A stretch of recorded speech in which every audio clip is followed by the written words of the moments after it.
All right, everybody, welcome back to our live show, and I'm also back. Yeah, speaking of welcome from back, South Korea. welcome back, Sam. Yeah, and I've been benched from the live shows for like what, 4 weeks? Yeah, 4 or 5 weeks. Wow, it's been that long, hasn't it? you're on injury reserve. Yeah, 4 or 5 weeks has gone rather quickly. I mean, it felt like at least for me. How was it, man? I'm sure everybody watching wants. How was your time in Korea? Yeah, that's the question everyone's asking. Yeah, it was a lot of. Well, half of it was spent on quarantining. Yeah. 14 days of quarantine. Technically, it was 15 days. It was 14 days of quarantine. Lots of tests. I mean, my nose was just basically. Do you want cotton swab? Do you want to tell the story on how you got denied entry? Tell the story, man. Yeah, let's go. I just want before I share that story, I want to jump on our YouTube channel real quick just to see who's joining us and the comments, or maybe let's save that story for halfway through the show. You want to tell your story when more people are here. That's exactly it. That's exactly it. Fine. So that being said, let's go get started. Just a quick little reminder, be sure to subscribe to our channel as well as like the video. Of course, comments are always welcome because we always try to have a dialogue in our live shows. So that being said, let's go and talk about what's happening right now. I mean, Texas, man, they went all full blown unmasked. Good for Texas. Same thing with Mississippi. Mississippi also decided to go unmasked, and I think the states that are like waiting and seeing to see how this unfolds for everybody is going to be. I think who's going to follow suit? Well, Kentucky, Tennessee, Oklahoma will follow suit. Probably I think Alabama, Florida, Carolinas. The Carolinas definitely will probably follow suit. And I think what everyone's looking for is, and Texas almost is like this experiment right now, right? Like what could we see in terms of COVID cases in the next 2 weeks, and if there are no additional COVID cases, there's no anomaly of spikes, then everyone's going to be like, WTF, man. I think everybody should have taken a look at Florida. Yeah. Like, look at the state of Florida. We're going to be there next week for a quarterly meeting. I was there 2 weeks ago checking out some deals, and no one was wearing a mask. No one. Yeah. Like the only time I think that we had to wear a mask was we went in some place for a restaurant, and we had to wear it for 5 seconds. But just had to sit down and I mean, can one of you guys research what the Florida COVID cases has been like? Yeah, I'll take a look at it. Yeah, thanks, you Nick. could probably put it up even on Google, but yeah, man, I think what people are waiting for right now, Texas, in terms of what just happened with Texas, is they want to see if there's going to be additional cases, and if there is, and everyone's like, "Hey, we told you so. You should put your mask back on." But if it's the other way around, where like the cases don't go up. In fact, if it even goes down, that would definitely make it more interesting. I think so, because I think once the weather gets a lot nicer too, your flu cases drop, and a lot of flu cases have been listed as COVID cases. Like, has anyone researched? Maybe somebody in the comment section, right? To those guys that are watching, what happened to the flu this year? It went away. It went away. It just vanished, didn't magically gone. Magically vanished. So did car accidents and drownings and all that other stuff. Yeah, everything else just like in terms of the interesting cause of death. So very interesting. Yeah. So let's look at what's happening with the market. I mean, stock market has not been doing well. Yeah. We've just consistently been seeing red, just across the board, whether it be Dow Jones, S&P. What do you think was happening with the housing market? The housing market's on fire. It's actually still on fire right now. You guys would never guess. Take a guess at which state has the hottest housing market right now. New York. The hottest. Texas. Texas? Okay, so Sam says Texas. What do you think, Nick? I'm just gonna throw crazy. I'm gonna be a little crazy. I'm gonna say New York because a lot of people are leaving New York. Okay. People are like, oh, that's an opportunity. Yeah. So you guys will never guess this. Utah. Utah. Oh, wow. Utah so is the hottest housing KT? market. KT got it. Wow. KT is the one that. KT got it? Yeah, it said Utah. KT, email us at info@Kwak Brothers with your mailing address. We're gonna send you a free book just for that answer. But yeah, Utah leads. So you check this out. So it's not just Fox Business, right? Because I mean, I'm at the point in my life where I can't trust any media outlet individually. But I mean, there's tons like Fox Business, Roku, ABC, like the Salt Lake Tribune, of course. Yeah. But they're all naming Utah as the hottest housing market. The Herald Journal, I mean, it's nuts. And apparently it's gotten to the point where with certain houses, like $1 million listings, apparently it's gotten to the point where offers that are $100,000 above the asking price are being rejected now. Wow. You know what I mean? Like that's where we're at. That's insane. You know, Well, that's what do you think where is the we're driving at. force? Like, why Utah, right? What's the thing there? Yeah, so I think a lot of individuals are attracted. Well, first and foremost, Nick, I think the main reason why it's because Post Malone moved to Utah. You know what I mean? That has a lot to do. That has a lot. He had a lot to do with it. Right, but I think a lot of people who want to move out of California, but at the same time they don't want to go to Texas and Arizona. And I mean Utah, man, we've been there. It's a beautiful state. It's absolutely a beautiful state. Yeah, super nice. And not only that, but the people there are so nice. Mm-hmm. The people there are so nice, and on top of it, it's kind of Utah has become kind of the central hub of conservative values and family values in the West. So you have all these Californian families who they're like, I don't want to know. I don't know if I want to, stay in the state anymore. It's starting to get a little out of control in terms of morals, values, principles, and they're probably moving to Utah. Yeah. For that exact reason. If you think about what a family is looking for, they're not going to look for a condo or a townhouse, or they're going to look specifically for a single family house. Yeah. They're going to look something like a 3, 4, 5 bedroom, single family house. Whereas, if you look at states like Tennessee, North Carolina, their housing markets are on fire. Yes, but I have a hunch, I'm more than willing to bet that those states are more interested in condos, townhouses, because the demographic of people moving there are more like our age. They're in their late 20s. They have the ability to work remote, and they're able to choose, and they're choosing these places like Austin, Nashville, Carolinas. For me, that's been the big three that I've been seeing in terms of where everybody's moving to right now that's our age. Right. Hey, Nick, do we have the Florida cases? Yeah, working on it. Okay. So Nick's still working on that. I'm just looking at the trends as far as what's been happening lately. So we're going to be looking at different things here, but specifically we want to talk about how the housing market is doing, where it's moving towards. And, the mortgage rates slipped back. The mortgage rates slipped back to under 3% today. Okay. So last week, what's significant about that? Last week it actually went over 3%. So the highest mortgage rate we've seen since June. And so today we actually see it going back down. And then I think there was a release from Jerome Powell saying that it looks like rates are going to stay the same they are until 2022. Yeah. So again, I don't know what it's going to do to the housing market. It'd be a very interesting time. I don't know if we've ever seen a time where, right now we've got record lows. And in my opinion, I think mortgage rates should go up. In my opinion. Yeah. I think your 30-year mortgage rate. I think your mortgage rates across the banking industry. Now is the time. Now is the time to increase the rates because you've got such a low inventory. Right, you've got a buyer pool that's, extremely hungry. But at the same time, you've got record amounts of delinquencies. The foreclosure rate's not, and we're seeing this. We all know this wave is coming. Right. Even the people who are like, oh, it's not going to crash, man. Even they're recognizing, hey, look, there is going to be some wave of foreclosures coming. How big that wave is, we don't know, but that wave is coming. I feel like now is the time for banks to raise the rates, and prevent the liquidity crisis. Yeah. If you think about what really caused the 2008 with the banking system and what caused the collapse of Lehman Brothers and Bear Stearns, if they had the repo market like we have today, they would still be in business. Yeah. And a lot of things trickle from the banks having a liquidity crisis because they're the ones at the end of the day with this investment banking. They're the ones that handle our 401ks, savings, money markets, you name it. Yeah. So if you're going to raise rates, do it now.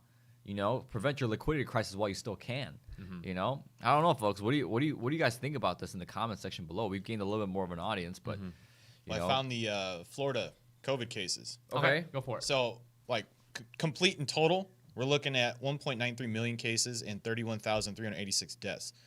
But January 8th of this year, there's 19,000 new cases. That was kind of like their peak of all time. Right. March 4th, new cases, 6,118. So, but compare that to New York. New York cases, 1.67 million, 47,565 deaths.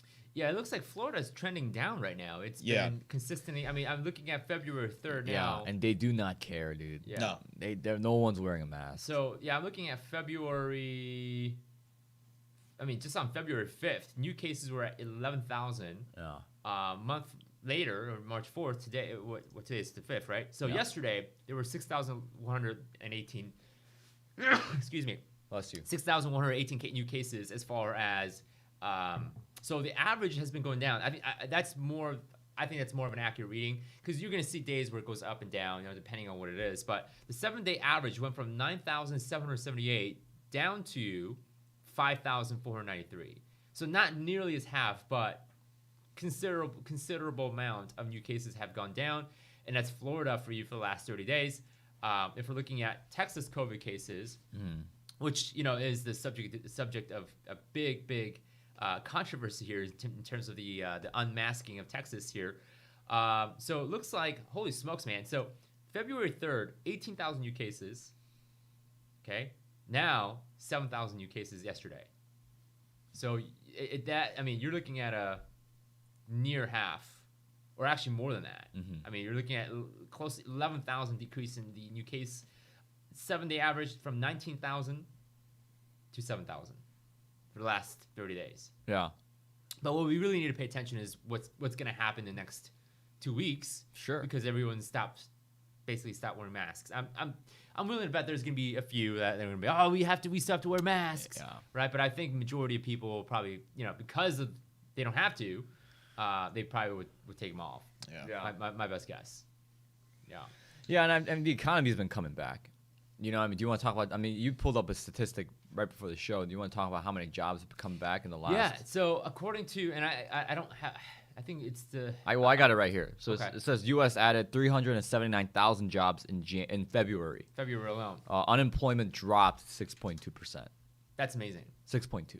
Oh, it dropped to 6.2%? Yes. Okay. Yeah. So it's at 6.2 right now. It didn't drop 6.2%. Yeah, I'm like, that's at seems 6. like a huge jump. Like everyone started getting jobs out of nowhere. I'm like, right. what? It's at Yeah, 6.2 right now. No, Yeah. that's really good. I mean, we were at, I think 11. We were kind of on the border of 12% at the height of COVID. So we basically, we're actually half as bad as where we were in terms of COVID cases. I think, what was the employment rate before COVID? Do you guys remember? It was like 3%. It was hovering around 2.5. No, I'm sure we can look that up right now. Yeah, so let's look at unemployment rates, in the last 12 months. Because that kind of tells you the full story as far as what happened. So looking at BLS.gov.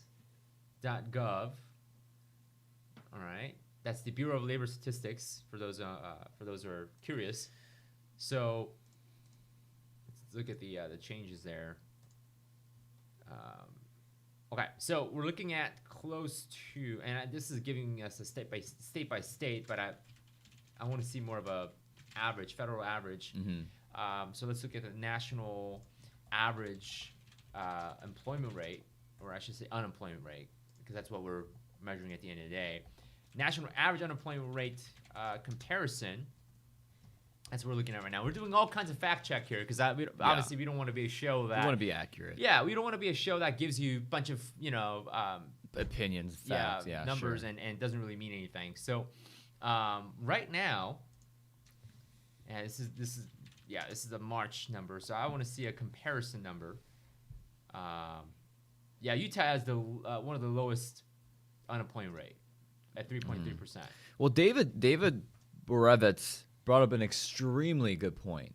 Okay. So he says also unemployment isn't counting small business that went down. That is also true. Or out of work because they don't file for unemployment. That's right. That's a very good point. I mean, that's a phenomenal point right there. Well, there's a secondary effect to that, right? Because if a business goes down, you would assume that there's employees that lost their job, right? Absolutely. So, for an average business that goes down, you're looking at anywhere between 3 to 4 employees that are let go. Yeah. So. Yeah, I mean, 1/3 of America's workforce is small business. They're employed by small business. Yeah. It's important for us to know. Right. Yeah. So we are seeing. Well, that's interesting. Civil. There's a weird spike. Oh, that's March. Okay, got it. So that's May. Yeah. So prior to the COVID pandemic, we were at 3.5%. We were at 3.5% unemployment rate for the average.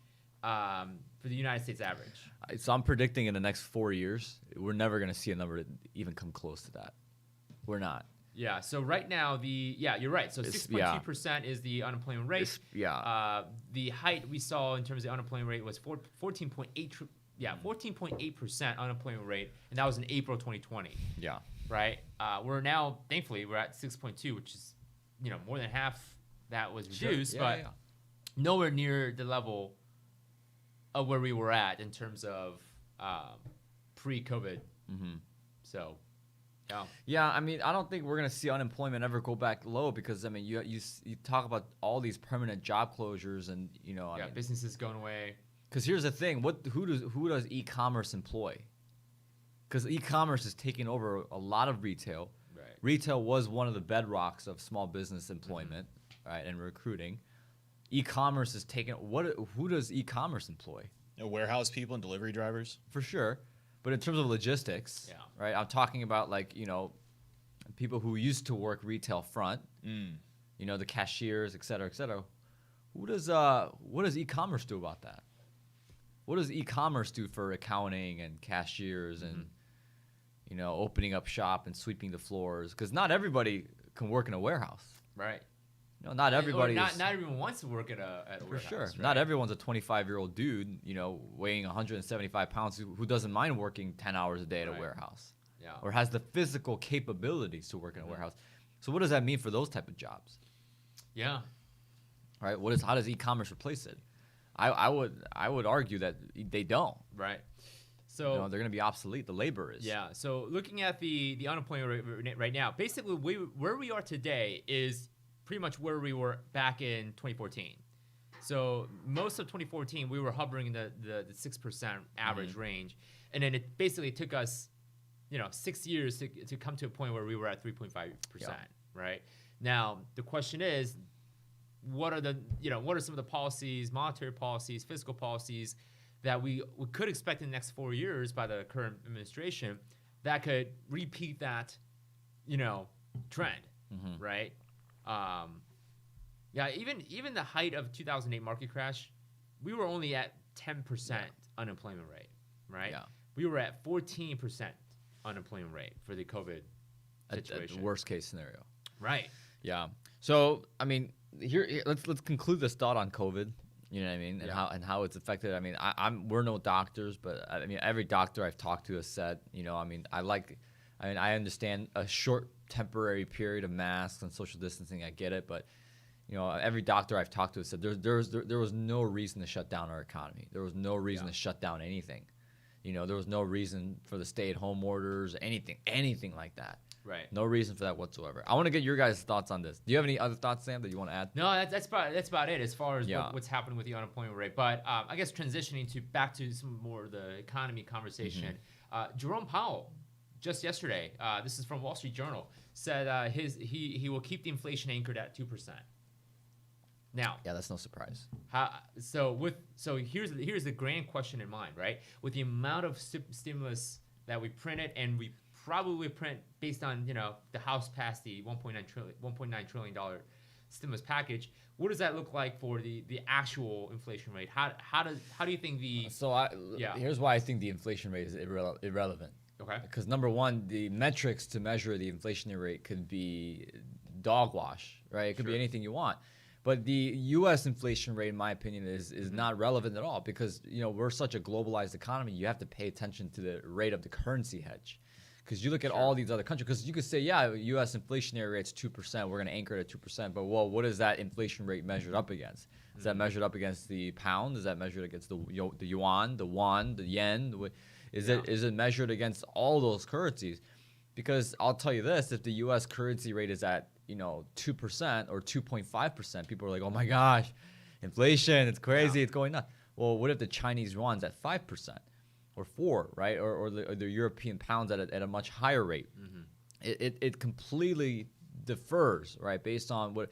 So for me, I don't think the U.S. inflation rate matters as much right now, especially in an economy that's looking to, especially with investors, right? I mean, there's this big movement right now happening in the stock market of wanting to go back into value investing as opposed to investment based on herd mentality right now. Right. A lot of investing. I mean, dude, Nick, look what happened. Just Dogecoin and and all this stuff, dude. Dogecoin, man. With GameStop and all this stuff, it's herd mentality investing. It's no value investing anymore. It's all speculation. Yeah, and I think that's why a lot of people think Bitcoin and crypto could be a bubble. Yeah, because there's and Bitcoin, there's not, and again, I said this again in our previous shows.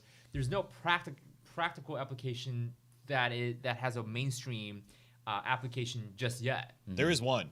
Okay. There's a couple actually. All right, shoot. So I'll tell you about it. The one that I'm interested in. It's because I want to invest based on utility. Yeah. Sure. I don't want to. Are you about to bring it out, Nick? I think I know. No. Are we going to the moon? I hope so. I hope we go to the moon, baby, because I don't have to work no more.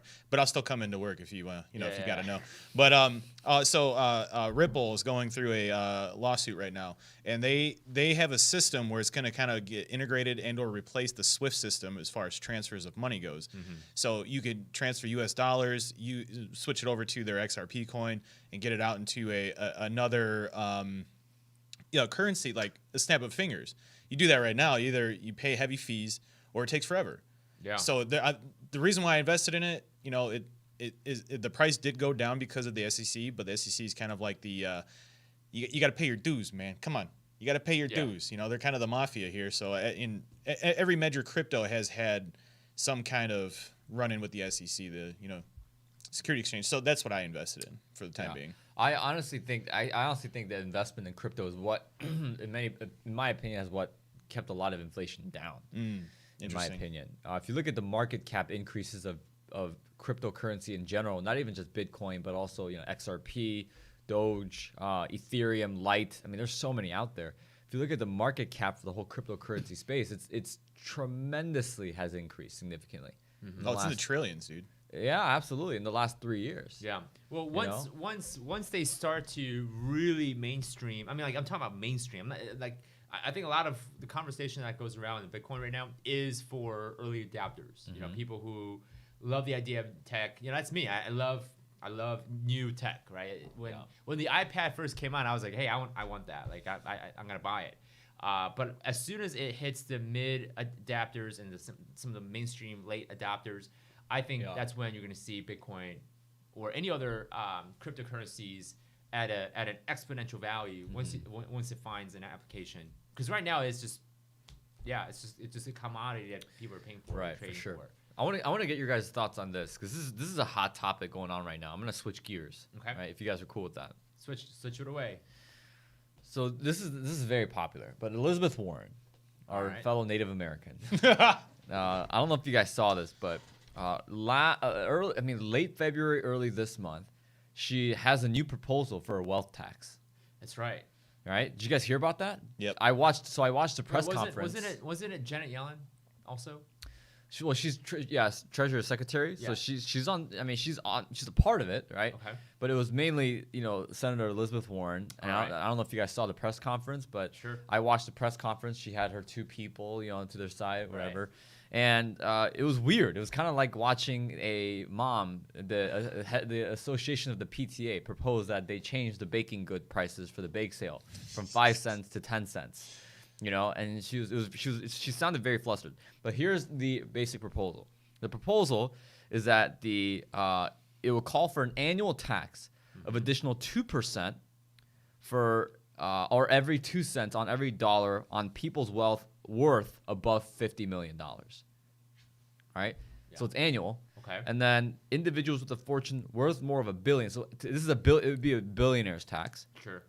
It'd be an annual tax of 3% or 3 cents on every dollar above that threshold. Right? In terms of income. Sure. Right? So long story short, if you're worth over 50 million or more, you pay an extra 2% on anything you make. Oh, right? on the income. On the income, okay. Right? Because I don't know how you can tax net worth. There's no way you can, to even think about inventorying all your assets, your liabilities, and for sure, that's impossible. Which, by the way, for people watching, net worth, that's a number that can change at any time. You can manipulate numbers to change your net worth. Yeah, you could do a lot. Right. Yeah, so if there was ever a proposal for an actual tax on assets, unrealized gain, not only will that cause extreme inefficiencies in the government, but also, there's the measuring stick to even measure that is going to be so arbitrary. Yeah. It's not even going to be fair. So I can see why they're going the direction of income. But then again, you can own $1 billion stuff and not make a single penny of income. For sure. Yeah. Although it's rare, but it could happen. And this is what I'm still trying to figure out right now. If it's are you doing it based on your fortune? Or are you doing it based on your income? Are you doing both? Mm-hmm. Like I'm reading this article, and by the way, it's CNBC. It's not like some dude in the back of a truck that's like making a website. This is a legit source. Yeah. But I'm not seeing anything that indicates whether or not it's right. I'm not seeing anything here. Yeah. So Nick, if you want, update our video title. Because I think we can stick around here for a while. Okay. In terms of the wealth tax. But here's why the wealth tax doesn't work. Because technically, I could be a billionaire. I could be worth $1 billion, right? Meaning, a lot of people don't understand what the term millionaire and billionaire even means. Because a lot of people think, if you're a millionaire, it means you make $1 million. Definitely not true, right? I think this is probably uneducated crowd that's saying this. But the definition of a millionaire or billionaire is that you own an asset that's worth $1 million, and of course, that's assets minus any liabilities. That's your net equity, right? So everyone knows who's gone through accounting 101 that asset equals, liability plus equity, right? It's just how it works.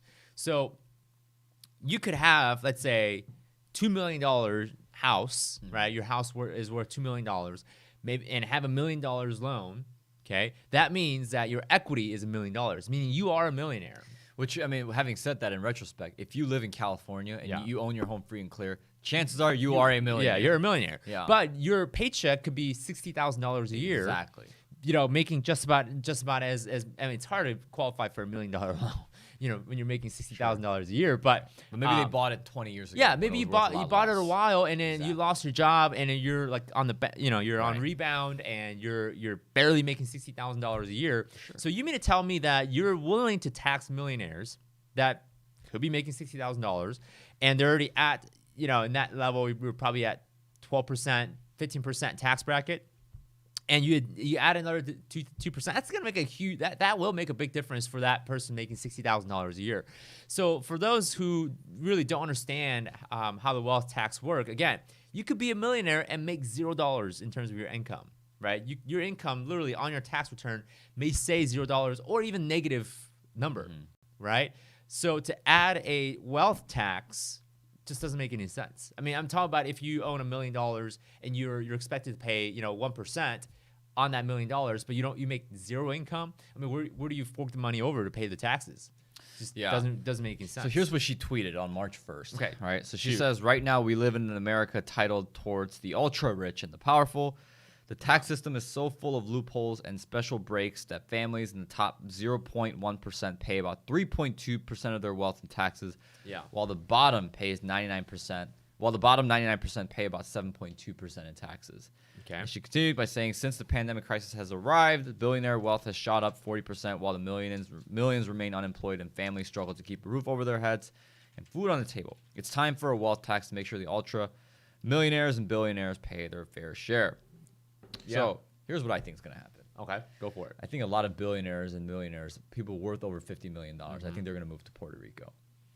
It's already started. It's already started, right? Yeah. I genuinely, dude, we're at the point now where freaking Logan Paul is talking on his podcast about moving to Puerto Rico. Wow. You know what I mean? Like, it's gotten to that point, ladies and Because gentlemen. what's his name? Peter Schiff lives down there. Peter Schiff, Ty Lopez. Ty Lopez Yeah, down Ty there. Lopez. Right? There's- Ty I mean, Lopez- Puerto Rico's been like a safe haven for rich people for a long Well, time. the whole Caribbeans, right? There's a lot of islands in Caribbeans, and like islands that you haven't even heard of, like For ever, sure. and they're its own country. Like it's Right. insane.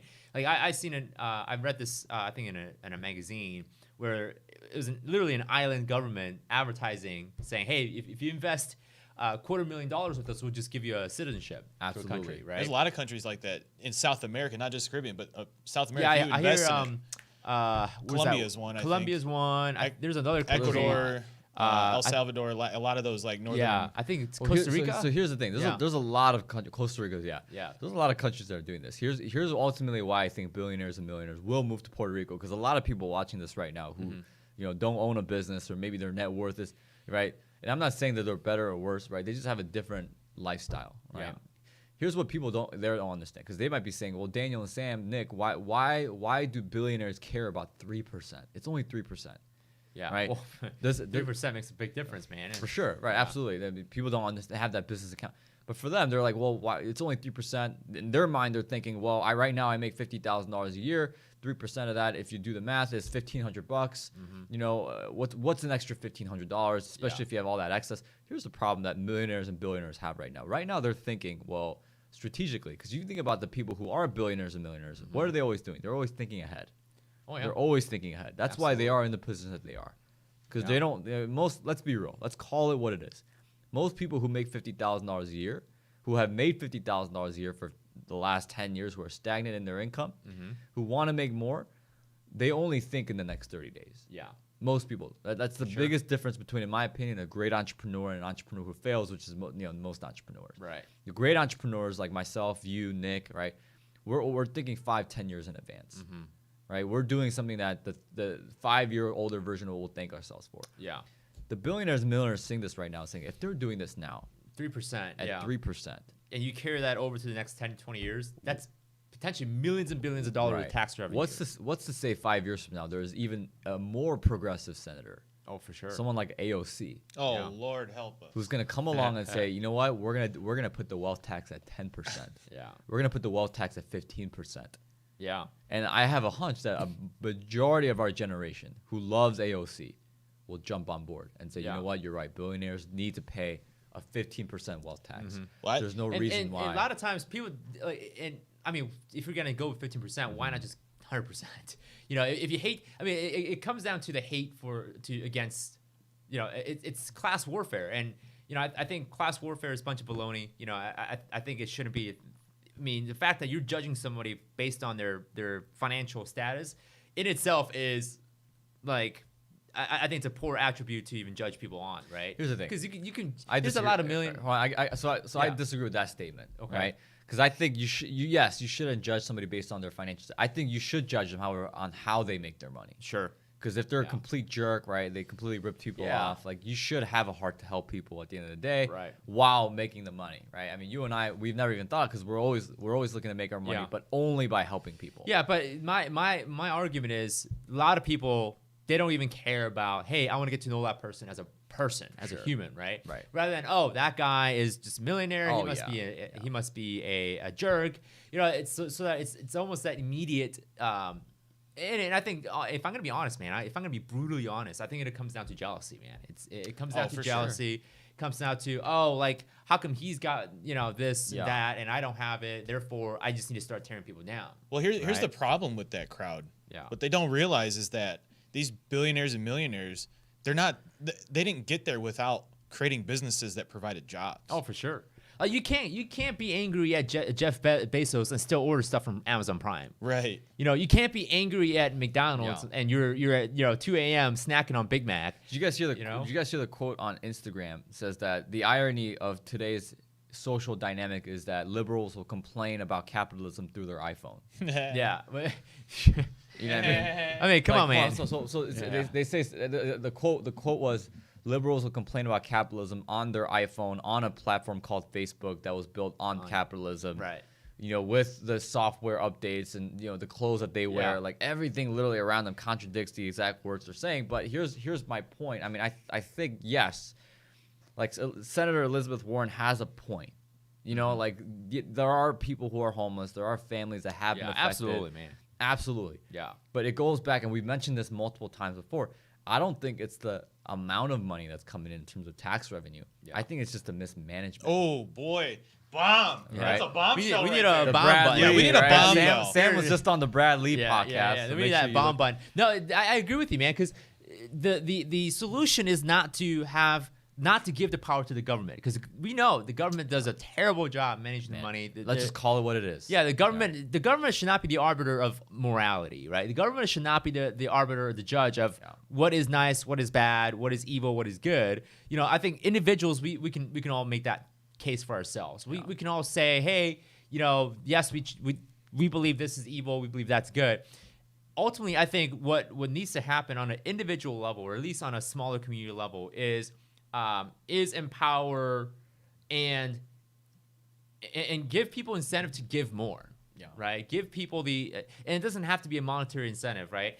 Give emotional or other currency incentive to promote giving. You know what I think will solve a lot of the issues with homelessness and families, whatever. You know how you do that? Yeah. In my opinion, you privatize it. Okay. You create a privatized industry where Sure. governments actually offer tax incentives to companies and labor incentives to companies that do significant work for homelessness, for social justice. You know what I mean? Like, that's what you do. You know, I mean, because right now, who's spearheading the social justice movement? You know who's spearheading the social justice movement, guys? It's the government. Well, not only the government, but we got, a 19-year-old with blue hair is spearheading the social justice movement, that's walking around with, hashtag BLM and yelling at everybody that doesn't agree with her. Yeah. That's who's spearheading the social justice movement right now.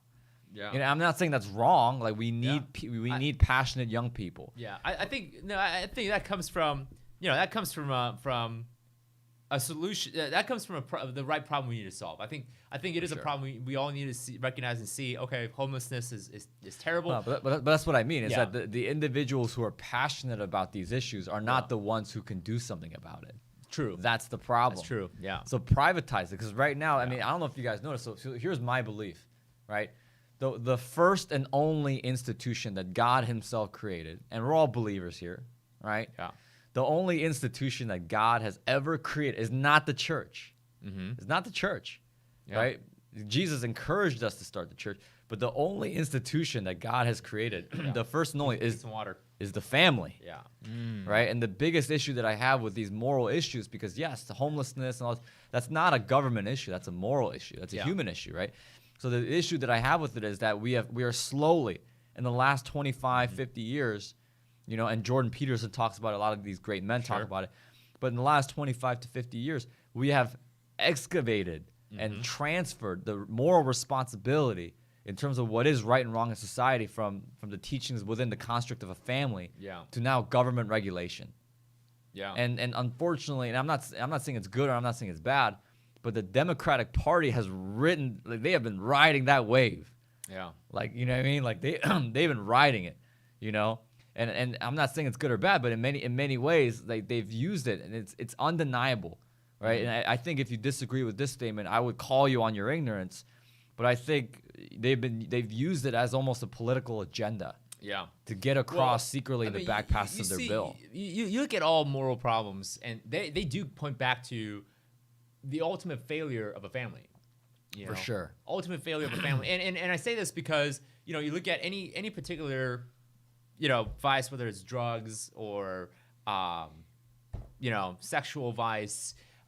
You look at just anything, domestic abuse. Yeah, domestic abuse. All of it stem from a relationship with one's parent. Yeah. Inadequate care and due love from the parent. So there's a lot that does come back to the family and ultimately the failure of a family. Whatever. Of course, we have a bit more of a biblical definition of a family, but I think it always comes back to that, right? Because how a parent raises a child and also their environment can also stem, the perspective and viewpoints of different people. Yeah. So I think a lot of times, when you look at situations like jealousy or the hate towards the rich without a regard to their own character and who they are as a person, that does come from parents failing to teach their kids about, hey, if you work hard and if you put your mentality, the self-esteem, confidence, you can, and you too can also achieve. Let's also call it what success. It is. Yeah, absolutely. So let's call it what it is as well, right? I mean, parents nowadays are not teaching their kids how to manage their money. Dude, the amount of friends that I have, and I'm not going to use specific names because I care for them and I want to protect their reputation. But the amount of people that I know, right? Actually, they're not even friends; they're acquaintances. Sure. Right? Because all my friends, I do my best to hey, you should, I try to give them advice financially, right? Only if they want to hear it. But the amount of acquaintances that I know that live in very affluent areas, that have grown up in affluent areas, i.e., like in Naperville, Illinois, for us, right? Sure. The amount of kids that are in their 20s that don't know how to manage their money from those areas, and Nick, you probably see it more so in like St. Charles, Algonquin, right, Lake County. Yeah. But the amount of kids that don't know, like, the amount of credit card debt that they just rack up. Yeah. You know, I mean, we can kind of get into student loans, right? Transition, because I want to take things full circle, right? Yeah. Like full circle with this whole Elizabeth Warren proposal, right? At the end of the day, like the reason why they're using social agendas to raise money, to increase taxes. Yeah. What I'm saying is, no, you privatize those social agendas. Yeah. Because the big thing right now is that she's claiming as to why we need a wealth tax is because families who have lost income due to the pandemic. That's it. Yeah. Her biggest complaint was that market share for Amazon, Walmart has gone up significantly. Whereas I wouldn't be surprised if she uses Amazon on a day-to-day basis. Yeah. Then right? then as you know, the market, then stop going to Walmart. You know, if you hate Walmart that much because they're so wealthy, well, stop going to it because you are the force. The market is the driving force. Or incentivize small businesses, right? That's right. But that's what I mean. So you privatize the issues. Right. Privatize it. Look at the problems you have. Look at the space industry.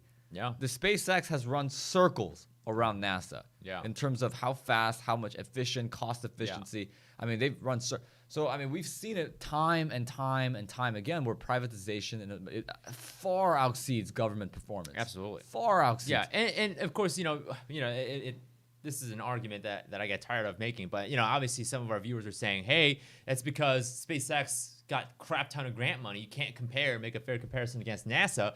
But the argument that we've been making in our show and all of our videos is it's not whether you have the money or not. It's more so what you do with it. Right. How efficient do you run? Right. Like for every dollar it is invested into your company, how much value are you squeezing out of that dollar? Right. Like I challenge those individuals, like look at how much it costs to build Falcon versus build, Apollo. Yeah. Right? The Apollo missions that they had to fund. Yeah, so sure, fair enough. Like SpaceX received a crap ton of government funds because they do a pretty darn good job, making it efficient. Yeah. Elon I think has a phenomenal vision, though a little weird and scary at times, about going to Mars and going to the moon, but honestly, yeah, I 100% agree. Yeah. Privatization, at the end of the day, privatize is it, because at the end of the day, if you privatize, there's no need for you to raise taxes. That's right. Because it's so stupid. Yeah. It's so stupid. Like you're taking money from the rich, you're mismanaging it, and you're trying to help the poor when that person could have just helped the poor. You know what I mean? Like our buddy Chris Lesnar, shout out to Chris, right? Yeah. I mean, he shared with one story where how this nonprofit came to him and they asked him for a donation and he wrote a check for a very large amount. I won't share that number, right? But he asked him, like, hey, by the way, what did you end up using the money for? Yeah. And he's like, oh, and the nonprofit organization was like, oh, like we ended up paying all that money towards a marketing agency. Oh, geez. And this is what they did. Yeah. And Chris was like, are you kidding me? Like, I have a marketing agency that does super well. Yeah. And the guy's a baller, right? Like, he developed, like, one of Chipotle's first apps and stuff like that. Like, guy's phenomenal at what he does. And he's like, I could have done that for a third of the cost and given you way more value. Yeah. And that's kind of what the government's doing right now. They're like that nonprofit. They're like, oh, we want the money. We want the money. When, in all sincerity, there are people like a Chris, metaphorically speaking, who can get the job done in a tenth of the cost, way faster, and do it much more more efficiently. Yeah, and there, and not to get too extreme, but there are areas where I do think we still need, certain tax revenue should be spent.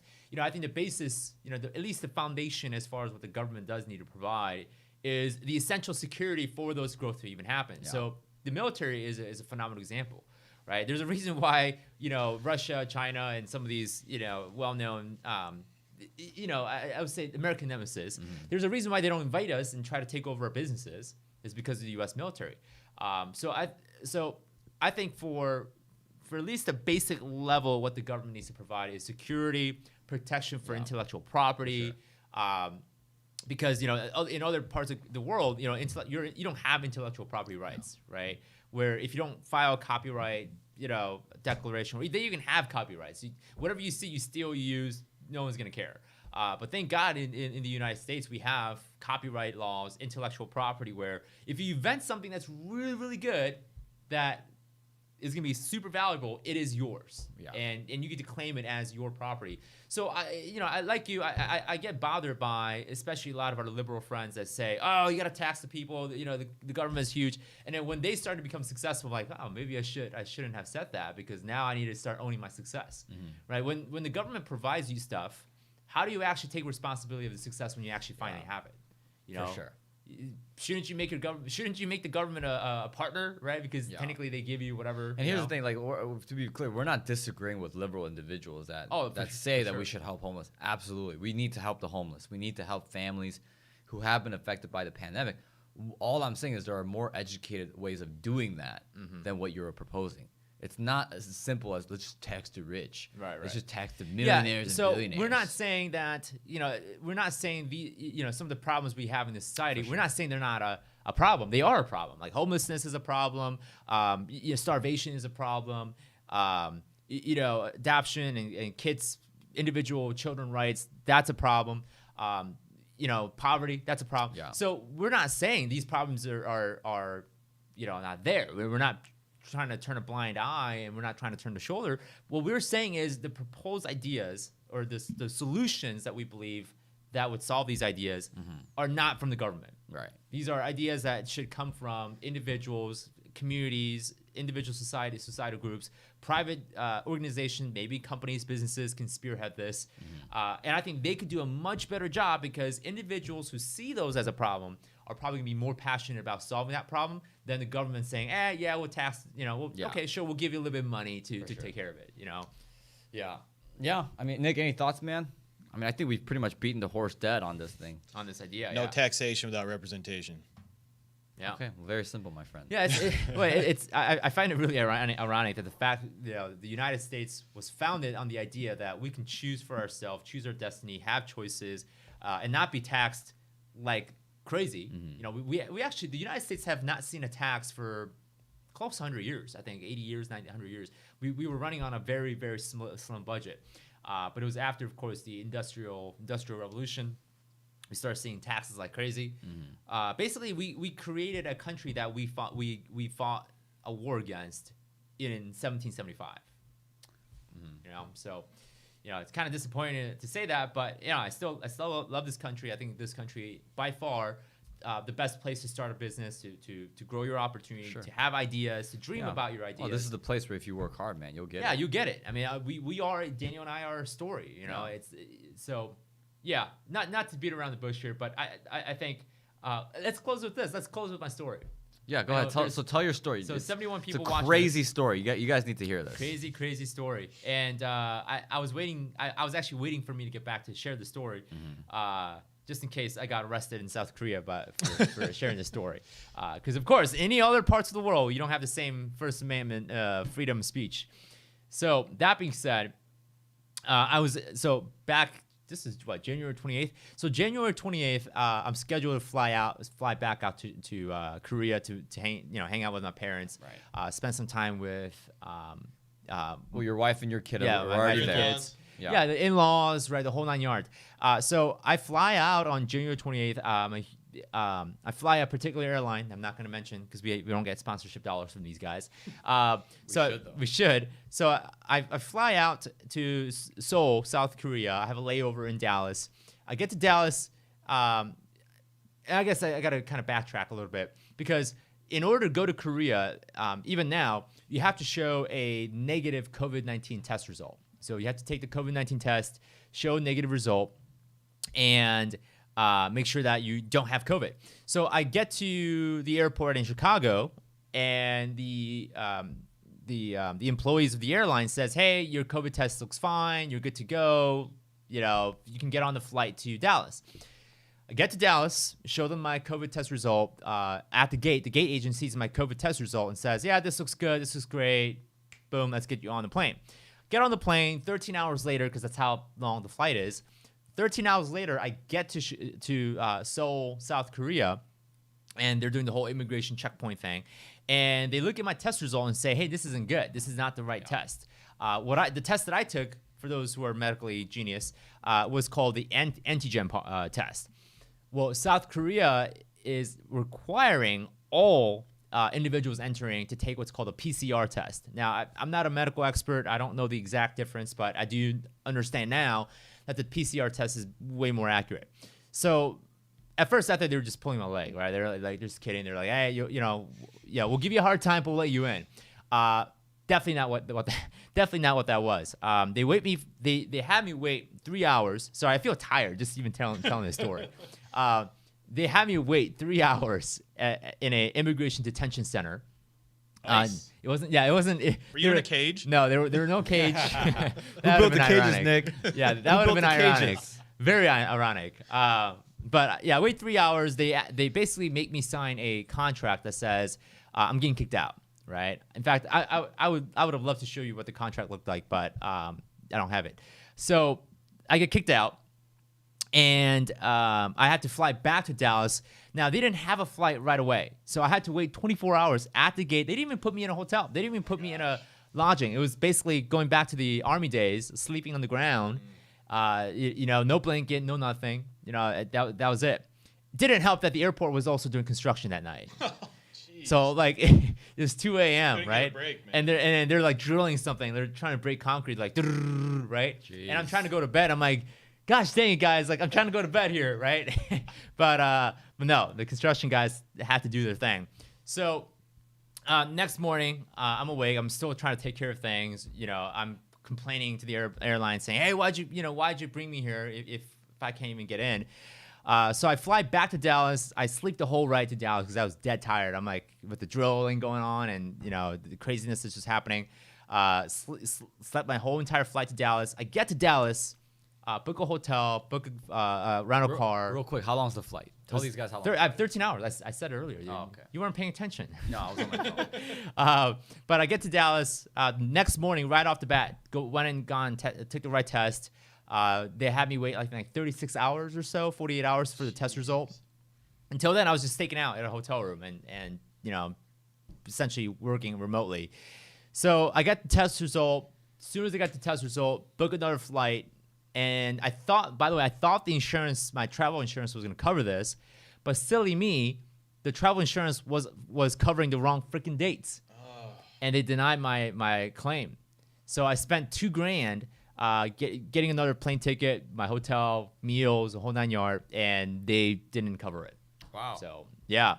So of course I made it to Korea. They had me quarantined for 14 days, indoors. And crazy enough, I'll share this, right?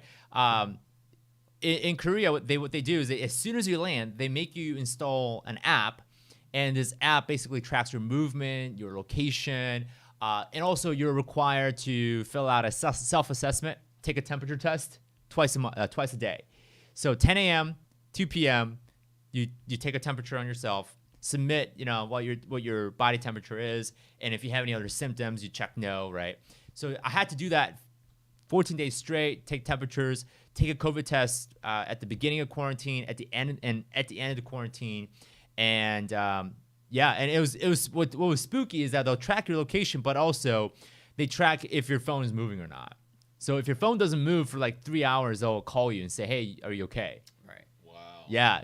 Talk about Big Brother, man. This is not even Big Brother. This is Big Uncle, man. This is like big grandpa checking you on. So yeah, it was wicked crazy in terms of the amount of surveillance that the Korean government real had. quick, what was the flight time again? 14 hours, man. Oh, it keeps going up. 12, 13, 14. I know. That's why I asked again, because I heard 12 and I was like, what was the flight time? 13. What was it again? 14. I was just checking you. I was trying to see if you were paying attention, man. It was 3 days, bro. We were on the boat. Hey, dog, we were on there for 24 hours. 24 hours, yeah. It was like, I see land. Yeah, but you guys have to be thankful, man. You guys, I mean, some other but you know what's crazy? COVID cases don't go down with that kind of measure. Like I've been tracking the COVID cases in Korea to see is it actually helping? Like is the Big Brother stuff actually helping? For sure. Not at all. Like the cases actually were pretty stagnant, and we're staying 300 to 400 new cases every day, which is actually not bad for a country size of 50 million. Not bad. And how densely it's all in one area. Super dense. I mean, it's crazy. So not bad. I mean, there's pros and cons, but I mean, the amount of mental illness in Korea that's happening right now, people, suicide watch. I mean, it's insane. So it's done more bad than good. It's definitely done more bad because if you think about it, not if you it's a 90% recovery rate or 99% recovery rate, right? Yeah. Most people will survive. In fact, pretty much all people survival rate of 99.96%, I think. Something like that, right? So you're so worried about 0.4% death rate but you're willing to have a lot of your population suffer depression, anxiety, insomnia, crazy stress, long-term health effects. Long-term health effects, and those aren't good for you. I'm not a doctor, but I mean, I know long-term stress definitely causes. Not a good thing. Yeah, definitely causes a lot of things. Well, let's close out the show. Great story, man. Yeah, it captivated a lot of people, as you can tell from the stats. Yeah. Right, but thank you guys for joining us on this Friday. Next week, what are we going to talk about, guys? Next week. I mean, anything can happen, right? Yeah, anything could happen in a week. So next week we're releasing 2 videos. Right. You're gonna do a video next week on Monday or Wednesday. Yeah, Monday probably. Yeah, I think yours is on Monday, right? Yeah. What are you gonna talk about? I think I'm gonna have mine released on Wednesday. So I'm gonna talk about how to pay off your mortgage using your stock portfolio. Excellent. So your stock portfolio probably isn't doing a whole lot right now because just judging by how bad the stock market has been performing lately. I'm gonna show you how to actually use that towards an advantage. And Nick, what are we gonna release on Monday? Monday? Yeah. We are releasing Monday. Now, this is for our younger audience. It is. How to buy an apartment when you're 18.